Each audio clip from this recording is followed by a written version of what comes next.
이탈리아 파르마 대학의 그 신경과학 연구팀이 이 원숭이를 대상으로 해가지고 이 원숭이들의 동작하고 또 그때 나타나는 원숭이들의 이 뇌신경 세포의 활동, 이 상관관계를 관찰하는 실험을 했습니다. 그 실험 과정에서 참 흥미로운 한 가지를 발견했는데요. 그 뭐냐 하니까 이제 열심히 움직이고 활동하는 이 원숭이들의 그룹을 만들고요.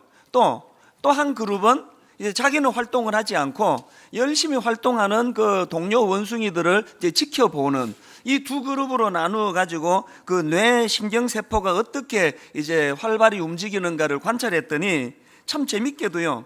그 움직이지 않고 자기 동료 원숭이들이 활발하게 움직이는 것을 구경만 한, 바라보기만 한 그 원숭이들, 이 뇌신경 세포에도 열심히 활발하게 움직이는 원숭이들에게서 나타나는 것과 똑같은 뇌신경 세포의 움직임이 있더라는 겁니다. 이런 현상은 그 사람을 대상으로 연구할 때도 관찰이 됐는데요. 이제 어떤 사람에게 사진을 보여준 겁니다. 이 바늘에 콕 찔려가지고 아파하는 그 그런 이제 그 사진을 보여줬더니 그 그림을 보는 그 사람이 실제로 그 자기 뇌에서 자기가 바늘에 찔릴 때 느끼는 그 통증이 올 때에 이 뇌 활성화 현상이 일어나더라는 겁니다. 그래서 이제 그 연구들을 통해 가지고 발견한 게 뭐냐면은 인간의 뇌에는 이 거울 뉴런이라고요. 내가 아프지 않은데 저 사람이 아플 때 같이 아파할 수 있도록, 내가 기쁜 일을 겪은 거 아닌데 저 상대방이 기뻐하면은 함께 기뻐할 수 있도록 이 거울 뉴런이라는 게 이 뇌 속에 있더라는 것입니다.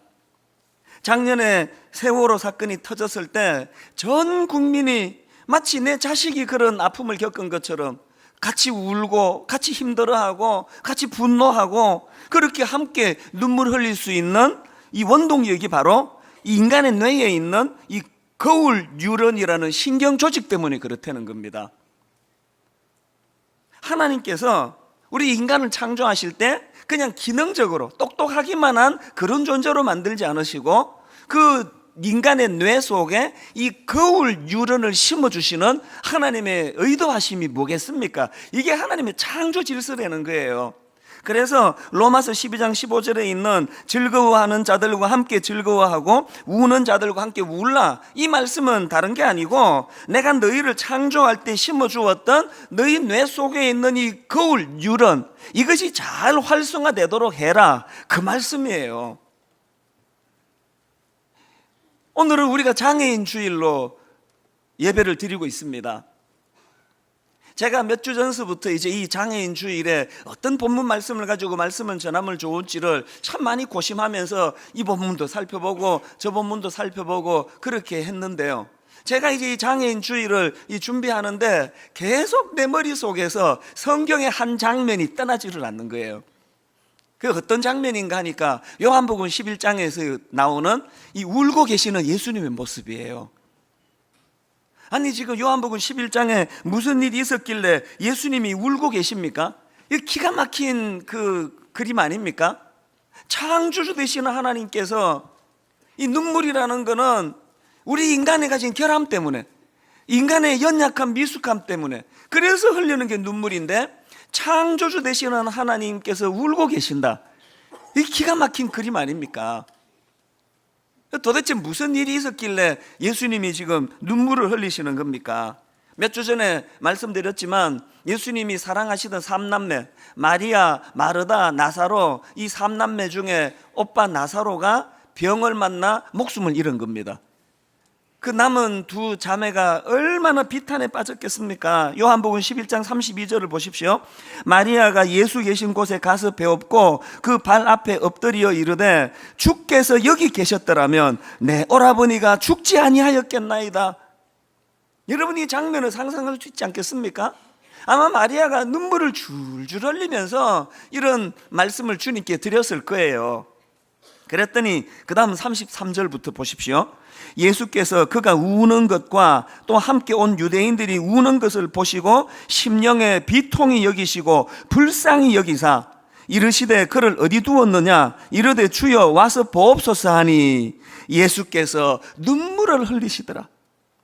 여러분, 이 장애인 주의를 앞두고 제가 왜 자꾸 이 장면이 머릿속에 그려졌을까요? 예수님께서 그저 기계적으로 당신 하실 수 있으니까 그냥 기계적으로 나사로 살려내시는 그 일만을 하신 게 아니고 그 인생의 연약함에서 오는 그 고통의 눈물, 그 눈물을 보시면서 주님이 공감하고 계시다는 것, 주님도 같이 우신다는 것, 이게 얼마나 위로가 됐는지 모릅니다. 이게 하나님의 창조 질서 아닙니까? 그러고 보면 마태복음 20장 34절에도요 예수께서 불쌍히 여기사 그들의 눈을 만지시니 곧 보게 되어 그들이 예수를 따르니라. 마태복음 14장 14절 예수께서 나오사 큰 무리를 보시고 불쌍히 여기사 그 중에 있는 병자를 고쳐주시니라. 누가복음 7장 13절 주께서 과부를 보시고 불쌍히 여기사 울지 말라 하시고, 이런 내용들을 보면은 예수님의 공생의 기간에 엄청나게 많은 그 장애를 고쳐주시고 죽은 자를 살리시고 귀신을 쫓아내시고 하는 이 모든 주님의 그 사역의 배경에는 우리 인생을 향하신 긍휼히 여기는 마음, 불쌍히 여기는 마음이 있었다는 거 아닙니까? 그렇기 때문에 여러분, 목회하는 제가요, 또 이 땅을 살아가는 여러분들이요, 이 겉으로 드러나는 행동보다 더 중요한 것은 그 행동이 왜 나왔느냐, 어디서 나온 거냐는 거예요. 오늘 제가 설교하는 이 시간에요, 한 주일 내내 세상에서 힘들게 사시고 물질적인 어려움, 건강을 다치고 이렇게 상하고 저렇게 상하신 성도님들을 향한 이 주님의 긍휼함이 없이 설교한다면요, 지금 이거 제가 울리는 꽹과리예요. 이 설교 아무 의미가 없습니다. 제가 우리 교회 젊은 부목사님들에게 수없이 하는 잔소리의 핵심이 이거예요. 한 주일 동안 신방 몇 가정 했나? 실적 올리려고 목회하는 거 아니다. 단 한 가정을 만나도 이 주님의 이 불쌍히 여기는 이 마음, 이 긍휼한 마음을 가지고 신방하고 상담하고 누구 만나 눈물 닦아주고 이런 일을 하지 않으면 그 목회는 이거 다 헛것이다. 여러분, 우리 목회자들만 그래야 되겠습니까? 오늘 우리 순장 사역 하시는 거, 성가대 찬양하시는 거, 기약으로 반주하시는 분, 예배 인도, 안내, 봉사, 모든 여러분들의 그 행위 이면에는 이 주님의 불쌍히 여기심, 이 불쌍히 여기시는 주님의 긍휼하심이 자리에 잡고 있어야 된다는 겁니다. 제가 오늘 이 장애인 주의를 맞이해 가지고 오늘 본문을 선택한 이유는요, 본문에 나오는 딱 한 장면 때문이에요. 오늘 본문 마가복음 2장 1절 2절을 보십시오. 수일 후에 예수께서 다시 가버나움에 들어가시니 집에 계시다는 소문이 들린지라 많은 사람이 모여서 문 앞까지도 들어설 자리가 없게 되었는데 예수께서 그들에게 도를 말씀하시더니, 어떤 상황인지 아시겠죠? 예수님이 병 잘 고쳐주신다, 귀신 잘 쫓아내신다, 이런 소문이 이제 막 퍼져나가기 시작해가지고요, 예수님 주변으로 막 엄청난 사람들이 몰려들고 있는 상황이에요. 이런 상황인데 본문에 보면은 깜짝 놀랄 해프닝이 벌어집니다. 주님이 한참 그렇게 말씀을 전하고 계시는데요, 지붕을 뜯어가지고 거기에 중풍병자 한 사람을 이 4명의 친구들이 이제 내려놓는 이런 해프닝이 벌어진 거예요. 이게 겉으로 보기에 엄청난 게 무례한 짓 아닙니까? 지금 내가 한창 예배 인도하고 있는데 누가 저 지붕 뜯어가지고 뭘 이렇게 하나 내린다고 하면 예배에 얼마나 이게 방해가 되겠습니까? 당황스러운 일 아닙니까?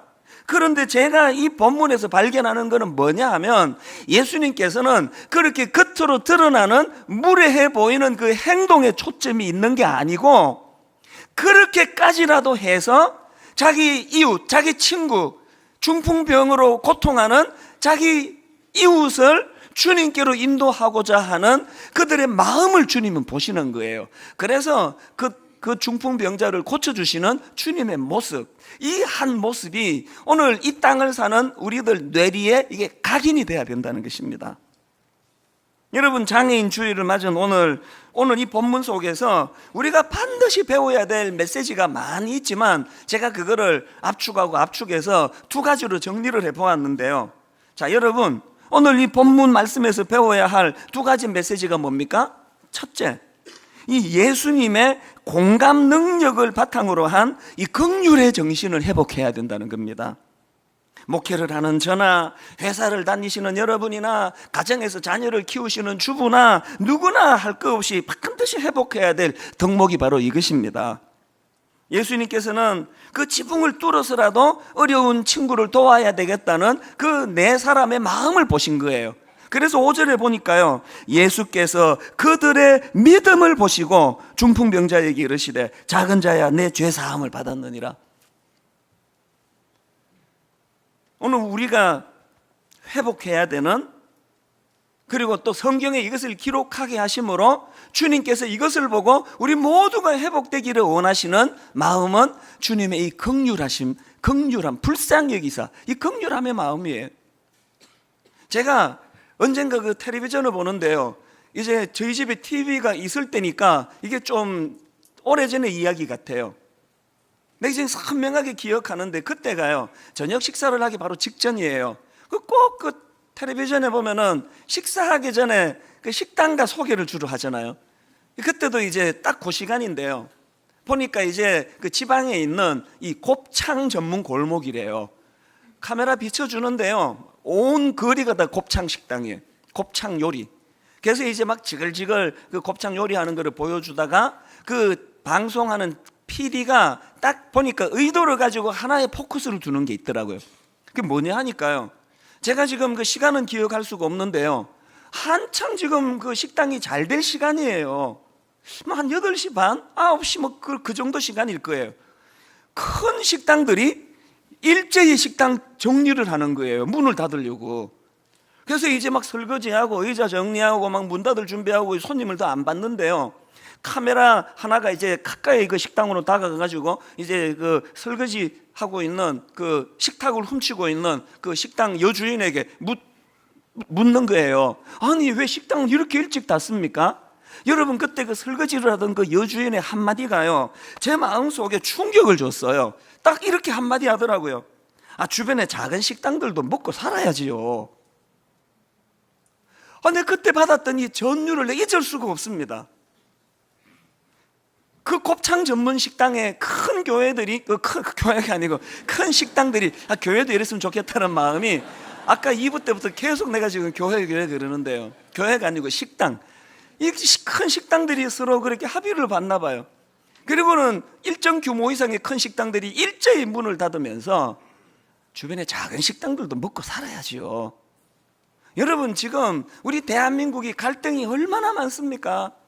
이렇게 저렇게 갈등이 많은, 세계적으로 갈등이 많은 나라인데요, 저는 그 식당 주인에게서 뭘 배우느냐, 여러분, 이 갈등이 많다 할 때요, 이 갈등을 푸는 열쇠는 있는 자, 높은 위치에 있는 사람, 권력 있는 사람, 가진 사람, 부자, 이들이 풀어야 되는 거예요.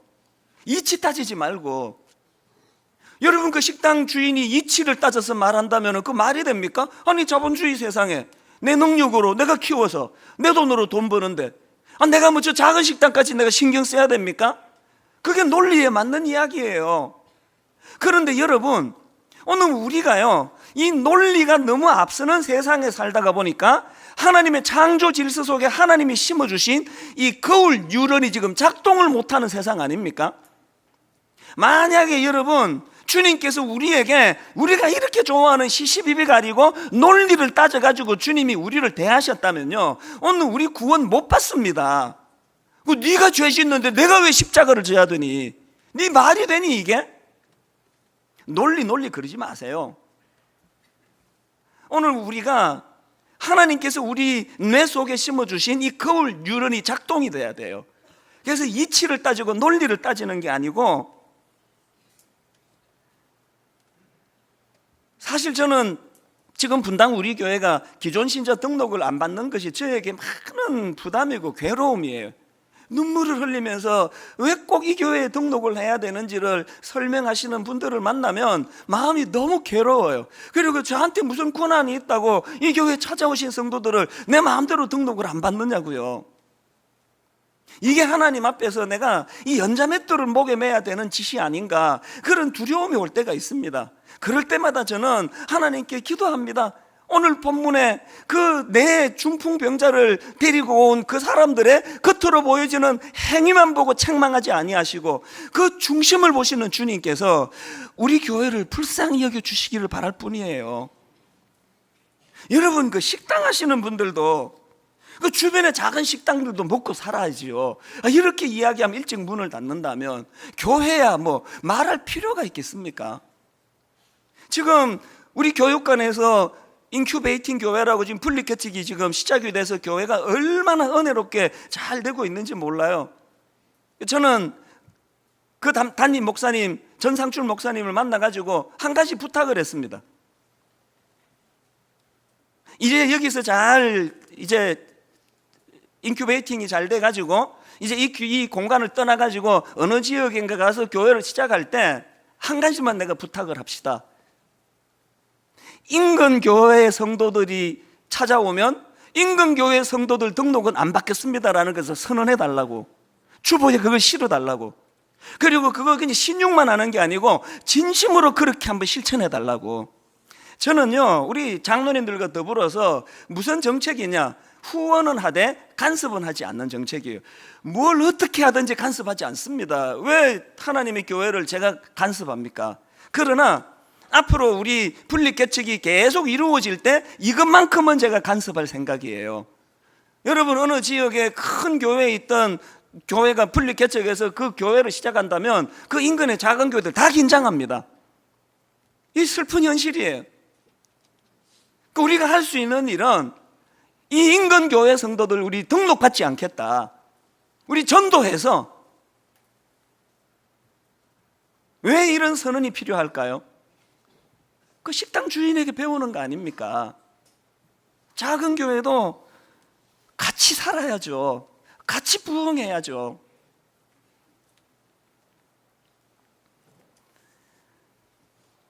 지난 주간은 제 마음이 참 복잡했습니다. 그 세월호 1주년이 되는 그 시점이니까 모든 분들이 다 그러겠지만 저는 또 목회자다가 보니까 저를 돌아보고 제 자신을 또 반성하고 그 이런저런 생각이 많은 시간을 보냈는데요.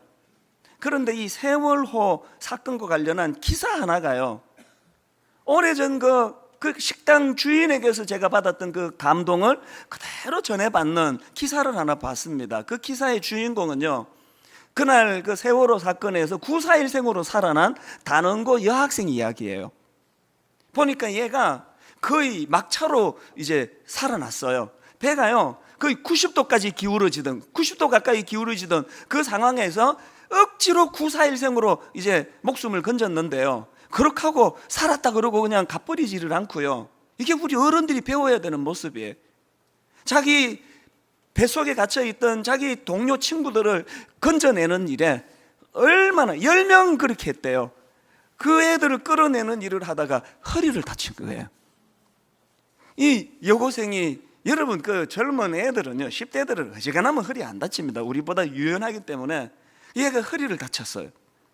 그래서 이제 무려 8개월 가까이를 이제 그 허리 치료를 받았는데요. 근데 이 친구가 지난 겨울에 허리 낫지도 않았는데 치료를 중단해 버렸다는 거예요. 그 기사에 왜 그 허리 치료를 중단했느냐, 그 여학생이요 간단하게 이렇게 대답했습니다. 나만 아프지 않으면 먼저 간 친구들한테 미안하잖아요. 뭐 세월호 사건을 가지고 뭐 이렇게 저렇게 분석 많이 하는데요, 이 어린애에게서 이 한마디만 배우면 될 것 같아요. 나만 아프지 않으면 먼저 간 친구들에게 미안하잖아요. 멀쩡히 우리 집에 새아이는 저녁에 학교 갔다가 집에 무사히 들어오면 미안해하는 마음이 우리에게 있는 것, 이게 거울 뉴런이 작동될 때 가능한 일이에요. 여러분, 신앙이 성숙해진다는 거, 이 신앙이 성장한다는 거 뭘 의미하겠습니까? 많은 걸로 제가 설명드릴 수 있지만요, 우리 신앙이 자란다는 것은요, 하나님이 창조 질서로 내 뇌 속에 심어주신 이 거울 뉴런이 작동되기 시작하는 거, 이게 신앙이 자란다는 거 아닐까요?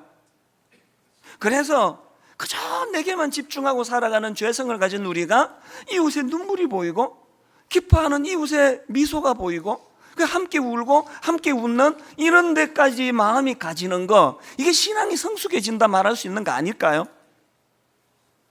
사실 저는요, 분당 우리 교회 여러 성도님들을 보면서 참 존경하는 마음이 생겨요. 저는 주로 말만 갖고 떠드는 사람 아닙니까? 설교하느라고 준비하고 그렇게 말로 주로 떠들고 있지만요, 정말 이 설교를 삶으로 살아내는 성도님들이 너무너무 많으세요. 그분들이 진심으로 저는 존경스러워요. 지금 한마음 장애인 복지관 우리 교회가 생기기에는 규모가 너무 커져 버렸습니다. 지금 여러분 저 장애인 복지관에요, 장애인들의 하루 평균 이용 인원이 600명이랍니다. 비장애인들 출입하는 것까지 하면 하루에 평균 1800명이 출입한대요. 지금 그 장애인들이 사회생활에 적응할 수 있도록 직업교육, 재활 스포츠, 언어치료, 심리치료, 무려 저 장애인 복지관 안에 300여 개의 프로그램이 가동되고 있습니다. 이걸 누가 이거를 움직입니까? 모두가 사람이 하지 천사가 와서 합니까? 세상에 저 장애인 복지관에 보면은요, 그 젊은 우리 젊은 복지사들 그 젊음을 연약한 이웃을 위하여 인생을 바치며 그렇게 전문적으로 몸을 던지는 우리 복지사들을, 사회 복지사들을 보면서도 너무 존경이 가고요. 그 외에 뭐 말로 다 할 수 없는 수많은 우리 자원봉사자, 이름도 드러내지 않고 있는 듯 없는 듯 섬기고 있는 많은 봉사자들이 있습니다. 저는 최근에 이 PD 수첩에서요, 이 발달 장애인의 엄마로 산다는 것, 이런 제목의 그 프로그램을 보았습니다. 제가 그걸 보고 나니까요, 오늘 설교할 자신이 없으시더라고요. 내가 그들의 수고를 뭘 안다고 함부로 내가 설교하겠느냐고. 이 상상을 초월하는 수고 속에서 그들이 하루를 버티고 있더라고요. 그 중에 참 마음이 아팠던 것은요, 이 치과 치료, 이 발달 장애인 아이들이 이제 막 행동이 부산하기 때문에 치과에 가서 앉혀놓을 수가 없는 거예요. 그런데 너무 마음이 아팠던 게요, 치과 치료를 조금 그 제대로 된 이제 치료를 받으려면은 전신 마취를 해야 된다는 거예요. 그 치과 치료 한 번 받는데요, 비용이 100몇십만 원씩 든대요. 근데 지난주에 그 장애인 복지관 관장에게 메일이 왔습니다. 저 한마음 복지관 안에 치과가 있다는 거예요. 이게 어떻게 된 일이냐? 분당 우리 교회 치과 의사 15분이 지금 화요일마다 또 주일마다 거기서 지금 병원을 열고 계시대요. 자원봉사. 그뿐만이 아니에요. 우리나라의 그 재활의학계 전문가라고 하는 그 두 분이 계시다는데, 공교롭게 그 두 분이 다 이 교회 성도래요.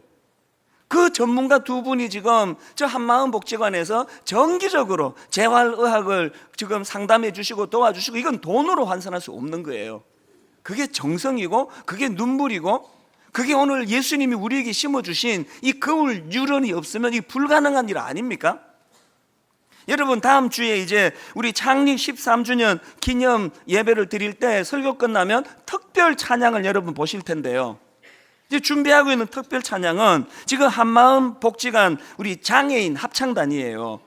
이 장애를 가진 청년들이 지금 합창단을 만들어서 점점 그 실력이 지금 좋아지고 있는데, 어느 정도인가니까요, 여러분 지난 연말에 저 한마음 합창단이요, 성남 시립교향악단하고 협연을 했답니다. 이런 일이 어떻게 가능했나? 뭐 대학 음악 교수로 계시는 집사님께서 공을 들이고 시간을 들이고 땀을 들이고 정성을 들인 열매랍니다. 다음 주일 보실 거예요, 그 열매를요. 이런 소개를 제가 하자면은요, 오늘 설교 시간을 다 쓸 수가 없습니다. 이름 없이 빛도 없이 이분들 외에도 너무나 많은 신실한 주님의 자녀들이 이 거울 유런이 작동이 되기 때문에 이 섬김을 하고 있는 거예요. 전 여러분께 참 감사하는 게요, 지난 주일 저 한마음 스토어 재활용품을 좀 가져달라고 봉투를 나누어 드렸는데, 봉투가 여러분 11,000장이 나갔답니다. 11,000장이.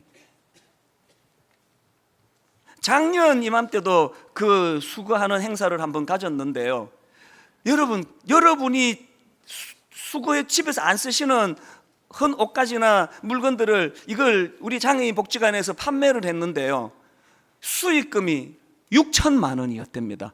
이거 여러분 양복 한 벌 뭐 15,000원, 뭐 티셔츠 하나 2,000원, 뭐 이런 식으로 저가로 팔아가지고 이게 6천만 원 수입이 된다면 도대체 얼마나 많은 물품들을 가져왔길래 이게 가능하겠냐고요. 그래서 제가 눈물이 나는 게 너무 여러분이 제가 고마운 거예요. 저희 교회의 꿈은요, 제 꿈은요, 그래서 장애인들 불쌍하다 안 됐다 이거 아니에요. 뭐가 불쌍합니까? 주님 앞에 한 형상을 닮은 똑같은 한 인격체예요. 저희가 꿈꾸는 거는요, 저들을 불쌍히 여기는 대상이 아니고 고용 창출해 주는 거예요. 그들이 일자리를 가질 수 있도록. 여러분 지난주 예배 나가고 봉투 나눠주던 그 청년들 보셨을 거예요. 드디어 작년에 여러분이 해주신 그 큰 물건 기증 때문에요, 6천만 원의 그 큰 수익금을 가지고 장애인을 고용했습니다. 그들에게 일자리를 주고, 이런 일들이 점점 분당 우리 교회 안에서 많이 일어나게 되기를 바랍니다. 더 많은 성도님들이 기도하시고 더 많은 성도님들이 참여하셔서 여러분 우리 교육관에서 지금 진행되고 있는 중증 그 장애인들 주간보호센터 35세 이상 중증 장애인 그 담당자 메일을 제가 받고 마음이 뭉클했는데요, 나이가 39인가 중증 장애인인데요, 1년에 한 번인가 두 번 이제 한 주간 방학이 있대요. 저기서 이 39된 이 청년이요, 중증 장애인이요, 몇 달 전부터 한 걱정을 한대요. 한 주일 쉬면 안 되는데. 여러분 거기서 함께 같이 봉사하고 그들과 더불어 함께 웃고 함께 우는 이런 자원봉사들이 많이 필요한 거 아닙니까?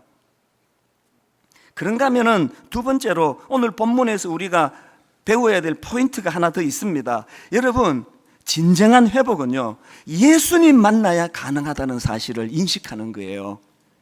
오늘 본문에 지금 중풍병자를 고쳐주시는 과정을 보면 굉장히 중요한 메시지를 발견하는데요, 자 11절에서 예수님이 이 중풍병자의 병을 고쳐주십니다. 내가 내게 이르노니 일어나 내 상을 가지고 집으로 가라 하시니, 이렇게 그 소원을 들어 육신의 연약함을 고쳐주시는데요, 중요한 건 뭐냐, 그 앞에 주님이 하시는 게 하나 더 있습니다. 5절을 한번 다시 보세요.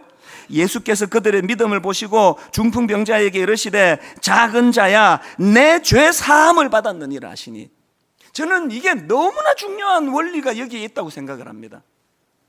우리 인간은요 이 병든 인생이에요. 그래서 영안이 다 다쳐가지고 눈에 보이는 것밖에 못 봐요. 그래서 그 내 친구들은 그저 눈에 보이는 이 중풍병자의 병든 육신만 치유받으면 되는 걸로 생각하는데 주님의 시각은 다르세요. 내 죄 사함을 받으라. 오늘 영안이 열려야 돼. 영안이. 여러분 비장애인, 난 장애가 없어. 그래서 여러분은 장애가 없다고요? 장애인 비장애인 하는 가릴 것 없이 우리 모두는 주님 앞에서 이 주님의 선포가 필요합니다. 내 죄 사함을 받으라. 여러분 생애에 한 번도 하나님의 이 선포를 못 듣고 신앙생활 하고 계시다면 우리가 다 장애. 오늘 육신의 연약함을 가지고 있는 그들을 장애인이라고 표현하는 것조차도 이게 하나님 앞에서 이게 옳은 표현인가? 육신이 불편할 뿐이에요. 저는 장애인 주일을 맞아서 오래전부터 사모했습니다. 하나님이 예배를 통하여 장애인 자녀를 둔, 장애인 가족을 둔, 그래서 참으로 수고 많이 하는 우리 이웃들이 오늘 이 예배를 통해 위로를 받고 쉼을 얻고 회복이 있는 능력이 나타나는 예배가 되기를 원합니다. 여러분 이 일이 나타나기 위해 한 가지 꼭 해야 되는 게 뭐냐? 영안이 열려 주님을 만나야 돼요. 주님을 만나야 돼요. 욥을 한번 보세요. 욥이 인생의 고난을 만나, 요즘으로 말하면 그 장애를 만난 거 아닙니까? 사업이 다 파탄하고 풍지박산이 되고 인생이 몰락하는 그 가운데 하나님을 많이 원망했는데 욥이 그 어떻게 치유를 받았나? 욥기 42장 5절 6절에 답이 있습니다. 욥이 한 말이에요. 직접 들어보세요.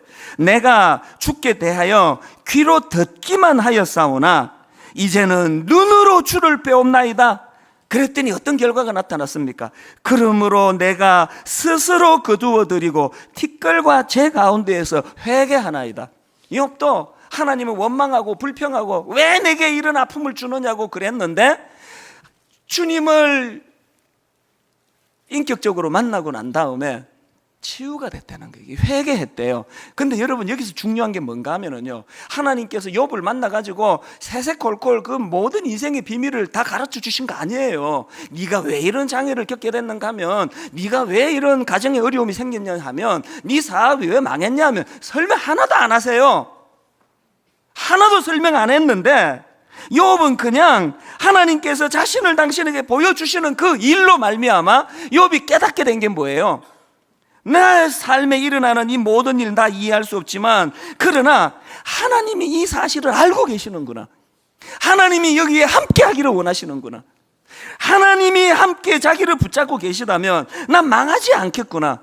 이거 깨달으니까 원망이 없어지더라는 거예요. 여러분, 사람이요, 내가 겪고 있는 이 일의 의미만 깨닫는다면 고난이 아닙니다. 인생은 해석이라 그러지 않습니까? 어떤 집사님 이야기를 제가 오래전에 듣고요, 이걸 내가 메모를 해놨습니다. 너무 제가 은혜를 받아가지고.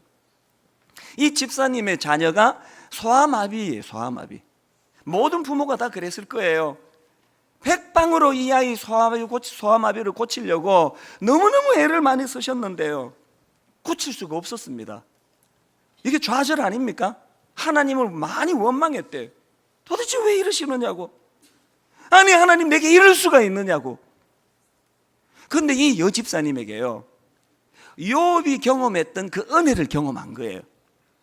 내가 죽게 대하여 귀로 듣기만 하였사오나 이제는 눈으로 주를 배옵나이다.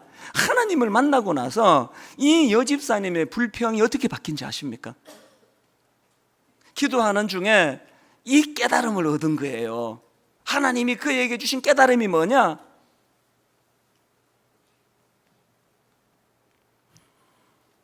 이 귀한 아이를 너희에게 밖에 맡길 데가 없어서, 이 귀한 아이를 너희 가정밖에는 맡길 데가 없어서, 그 어머니가 그거 깨닫고 주님 앞에 눈물로 회개했답니다. 죄송합니다, 하나님. 그것도 모르고. 저는 지난 고난주간에 불렀던 그 찬양 후렴이 이번 이 장애인 주일을 준비하는 내내 머릿속에 맴돌았습니다. 십자가 십자가 내가 처음 볼 때에 나의 마음의 큰 고통 사라져. 어떻게 사라지게 됐습니까? 오늘 믿고서 내 눈 밝았네. 참 내 기쁨 영원하도다. 소아마비의 자녀를 기르다가 주님 은혜를 깨닫고 기쁨이 회복됐던 그 여집사님처럼 오늘 여기 수많은 장애인 가족들, 그 부모님들, 그리고 이런저런 사연을 갖고 아픔을 갖고 계시는 수많은 우리 비장애인 여러분 모두에게 이런 놀라운 역사가 일어나기를 원합니다. 십자가 십자가 내가 처음 볼 때에 나의 마음의 큰 고통 사라져. 오늘 믿고서 내 눈 밝았네. 참 내 기쁨 영원하도다. 예수님 만나셔야 돼요. 이 기쁨 회복하셔야 돼요. 내 눈 밝아져야 이 고통 중에도 찾아오시는 주님으로 기쁨이 회복될 줄로 믿습니다. 오늘 저는 결론을 맺으면서 우리 사랑부에서 동영상을 하나 만들었습니다. 이 동영상을 같이 보는 것으로 오늘 말씀의 결론을 맺으려고 하는데요, 같이 보시도록 하겠습니다.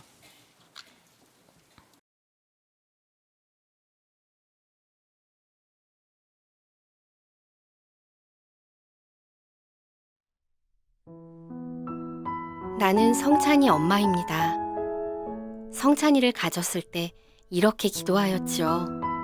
하나님을 아는 아이로 자라게 해주세요. 교회 전도사인 외할머니의 기도가 더하여졌고 두 누나의 기대감 속에 성찬이는 더없이 사랑스러운 모습으로 저희 가족이 되었습니다. 아이의 눈망울이 어찌나 크고 초롱초롱하였는지 오물오물 젖을 먹는 아이를 보고 있으면 아이의 눈 속에 작은 우주가 들어있는 듯 했습니다. 성찬아, 사랑해. 그러나 아이의 눈망울에서 보았던 그 우주는 성찬이 자신만의 세계였음을 나는 곧 알게 되었습니다. 사람들은 성찬이가 자폐성 장애라고 하였습니다. 하나님, 나는 성찬이를 어떻게 받아들여야 하나요?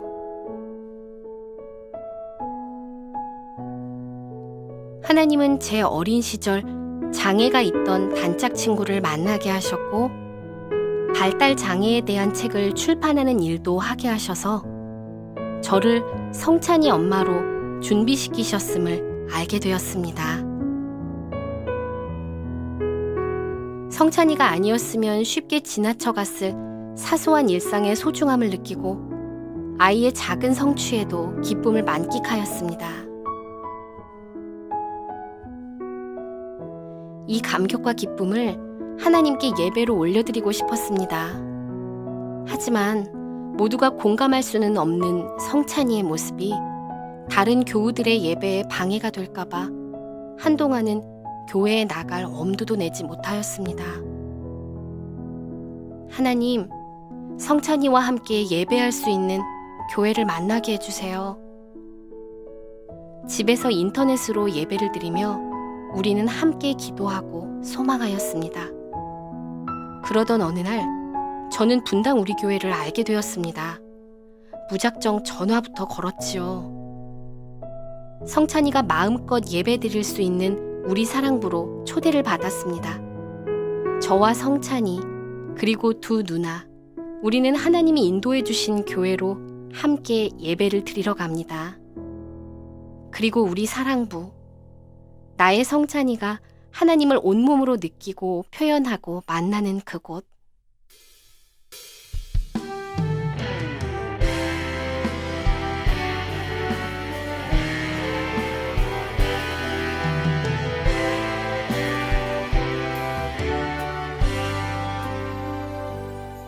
지금 서 있는 이곳에서 높임을 받으소서.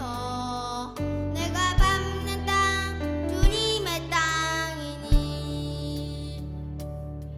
하늘이 주의 이름 높이 올리며 넓은 바다가 주를 노래해. 모든 만물 주를 경배해.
지난 주 중에 저는 저 동영상을 보면서 많이 울었습니다. 다른 이유가 있는 게 아니고요, 저 애들이 너무 아름다워서, 또 저 아이들을 섬기는 그 부모들이 너무 아름다워서. 결론을 맺으면서, 여러분, 장애인들은 우리가 불쌍히 여길 대상도 아니고요, 그냥 방치하고 내버려둘 대상도 아니고요, 똑같은 하나님의 형상을 닮은 고귀한 한 인격체로서 함께 울고 함께 웃고 서로가 도와가면서 그렇게 공동체를 세워 나갈 대상이에요. 분당 우리 교회는 장애인들과 비장애인들이 함께 울고 함께 웃으며 작은 천국을 이루어가는 그런 공동체가 되기를 주님 이름으로 축복합니다. 오늘 주신 말씀을 생각하시면서 우리들의 찬양 471번입니다. 전능하신 나의 주 하나님은 능치 못하실 일 전혀 없네. 우리의 모든 간구도, 우리의 모든 생각도, 우리의 모든 꿈과 모든 소망도 이 하나님을 기쁨으로 이렇게 노래하기 원합니다. 전능하신 나의 주 하나님은, 전능하신 나의 주 하나님은 능치 못하실 일 전혀 능치 없네. 못하실 일 전혀 없네. 우리의 모든 간구도, 우리의 모든 간구, 우리의 모든 생각도, 우리의 모든 생각, 우리의 모든 꿈과 우리의 모든 소망도, 꿈과 모든 여러분이 소망, 하나님을 선포하십시오. 신실하신 나의 주 하나님은 신실하신 나의 주 하나님, 우리의 모든 괴로움 바꿀 수 있네.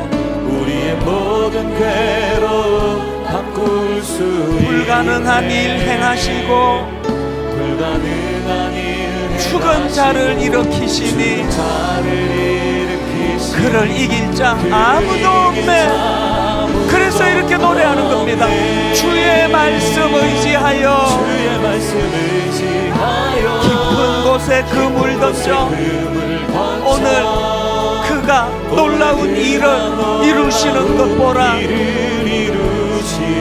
주의 말씀 의지하여 믿음으로 그물 던져 믿는 자에게 능치 못함 없네. 주의 말씀 의지하여 주의 말씀 의지하여 깊은 곳에 그물 던져 오늘 그가 놀라운 일을 이루시는 것 보라. 주의 말씀 의지하여 믿음으로 그물 던져 믿는 자에게 능치 못함 없네.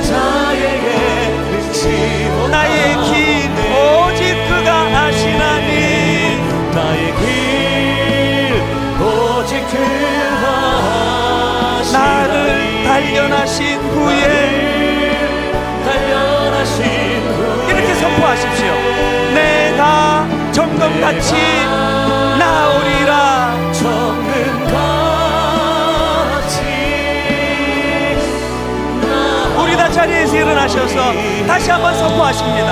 나의 길 오직 그가 아시나니 오직 그가 아시나니 나를 단련하신 후에 힘있게 선포하십시오. 내가 정금같이 나오리라. 주가 보이신 생명의 길, 주가 보이신 생명의 나 길, 주님과 나 함께 주님과 함께 상한 마음을 들이며 주님 앞에 나아가리. 주님 앞에 여러분이 사실을 선포하십시오. 나의 의로움이 되신 주, 그 이름 예수. 그 이름 여러분 이렇게 선포하십시오. 나의 길이 되신 이름, 그 이름 예수. 나의 길 오직 그가 아시나니 오직 그가 아시나니 나를 단련하신 후에 내가 정금같이 나오리라. 오늘 말씀 생각하면 우리 통성으로 기도할 때 하나님, 장애인 비장애인 가릴 것 없이 우리는 은혜가 필요합니다. 욥이 만났던 그 하나님, 귀로만 듣던 그 하나님 눈으로 목도하며 은혜 받기 원합니다. 장애인과 비장애인이 함께 손잡고 어우러져 작은 천국을 이루는 교회 되게 하여 주시옵소서. 통성으로 같이 기도하시겠습니다. 살아계신 하나님 아버지, 하나님의 은혜가 오늘 예배 가운데 풍성히 임하게 하여 주시옵소서. 아버지, 장애인들을 섬기느라 수고하는 우리 많은 가정의 부모님들, 그 가족들, 하나님의 말씀으로 위로가 있게 하여 주시옵소서. 하나님의 말씀으로 치유가 있게 하여 주시옵소서. 하나님의 말씀이 아버지 하나님 의미가 되고 소망이 되고 능력이 되어서 욕처럼 일어나 주님 앞으로 달려나가기를 원합니다. 하나님, 아버지 하나님, 주께서 우리 함께 하시오. 무엇을 두려워하고 장애인들이, 비장애인들이 서로가 손에 손을 맞잡고 서로가 스스로를 격려하며 세워주면서 힘겨운 가운데 있을지라도 아버지 하나님, 내 안에 있는 주님이 심어주신 그 왼손이 제대로 작동되어 가면서 그 해석이 그렇게 달려가도록 가정 가운데 넘쳐나시고 기업을 감당할 수 있도록 주님 인도하여 주옵소서. 하나님, 장애인 주일입니다만 인간들이 어떻게 알고 그들을 위로하겠습니까? 하나님 친히 위로하여 주시고 그 귀한 생명을 맡길 데 없어 너희 가정에 맡겼다. 주님이 말씀이 들려지게 해주시고 아버지, 소망을 가지고 달려나가도록 은혜 주시기 원합니다. 장애인, 비장애인 가릴 것 없이 우리 모두에게 하나님 은혜 주시기를 원합니다. 불쌍한 눈으로 그들을 보지 않게 하시고 그들을 방치하지도 않게 하시고 똑같이 하나님의 형상을 닮은 아름다운 한 지체 한 영혼으로 우리가 장애인들을 손에 손을 맞잡고 그렇게 달려나가는 아름다운 교회 되게 하여 주시옵소서.